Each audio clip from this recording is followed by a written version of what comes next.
Assalamualaikum warahmatullahi wabarakatuh. Secara garis besar apa yang dipikirkan manusia itu dapat dibagi menjadi dua, yaitu berfikir yang berkaitan antara manusia dan berfikir yang berkaitan dengan antara hubungan manusia dengan Tuhannya. Sesungguhnya semua pikiran manusia itu pada hakikatnya bermuara pada dua hal tersebut. Berfikir tentang manusia, kadang-kadang perhatian kita tertuju kepada sesuatu yang disukainya atau sesuatu yang dibencinya. Ketika kita merindukan seseorang, maka pikiran terfokus kepadanya. Mungkin yang terbayang di dalam hati tentang kecantikannya atau sesuatu yang kita sukai pada wajahnya. Kita menjadi asyik memikirkan tentang hal itu. Ada kalanya kita memikirkan tentang perbuatannya yang baik, cara bicaranya yang menyenangkan, ketawanya yang merdu, dan sebagainya. Kerinduan terhadap seseorang yang kita cintai baru dapat dikatakan sempurna jika di saat berfikir. Hanya orang tersebut yang memenuhi ruangan hati. Sehingga selain dia, tidak berhasil masuk dan mempengaruhi pikiran kita. Seakan-akan hati telah dibatasi sehingga tak sesuatu pun dapat memecahkan lamunan. Jika pikiran kita keluar dari batas-batas tersebut, berarti keluar pula dari batas kerinduan. Kerinduan yang sempurna adalah yang menenggelamkan orang yang rindu dan menyempurnakan hati sehingga pikiran terfokus kepada objek yang dipikirkan. Dalam wilayah tasawuf, orang yang menyintai Allah hendaknya ia seperti itu. Hatinya tidak memberi ruang sedikit pun kepada selain Allah untuk bisa masuk dan membuyarkannya. Meskipun secara manusiawi di hati ini ada cinta, tetapi cinta kepada Allah tetap mengalahkan perasaan itu. Tafakkur yang demikian ini sudah masuk pada tataran ilmu mukasyafah.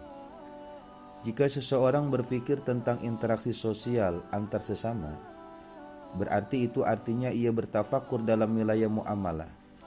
Misalnya, seseorang berpikir tentang perilakunya yang baik yang disukai Allah dan perilakunya yang buruk yang dibenci Allah.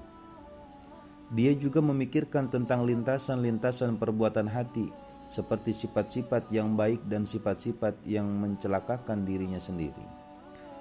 Perbuatan taat dan maksiat itu berkaitan dengan anggota tubuh. Perbuatan maksiat misalnya mencuri, lari dari medan perang, menganiaya, mencaci maki orang lain atau orang tua, berada di tempat-tempat yang diharamkan dan sebagainya. Terhadap perbuatan maksiat yang tidak disukai Allah haruslah dipikirkan. Artinya, boleh kita berpikir untuk mencari jawab mengapa sesuatu itu menurut Allah tercela. Mengapa yang tercela dilarang atau diharamkan, padahal sesuatu itu kita sukai. Bagaimana cara meninggalkannya? Seringkali sesuatu yang kita cintai ternyata merupakan hal maksiat dan haram. Allah melarangnya. Inilah tugas kita untuk memikirkannya. Contoh sederhana, kita menyukai minuman beralkohol atau minuman keras. Bahkan hati kita sangat terpaut dan terlanjur punya ketergantungan kepadanya. Maka pertama kali yang harus ditanyakan dalam hati adalah mengapa Allah melarangnya. Setelah berpikir berdasarkan pengetahuan yang kita miliki, akhirnya tergerak untuk mencari informasi tentang apa alasannya Allah melarang minuman beralkohol.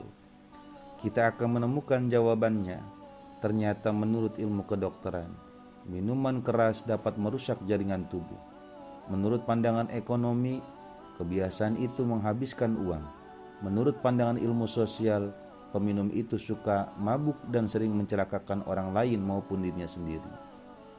Proses yang demikian itu haruslah dilalui oleh orang-orang yang melakukan tafakkur, sehingga sesuatu yang haram atau maksiat yang selama ini kita cintai dapatlah kita tinggalkan.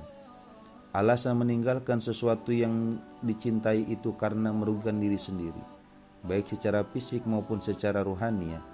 Seyogianya ditambahkan dalam hati agar kita ingat bahwa sesuatu yang dilarang Allah jika dikerjakan konsekuensinya di akhirat kelak sungguh amatlah berat karena kita mendapatkan siksaan dari Allah Subhanahu wa taala di dalam neraka nanti.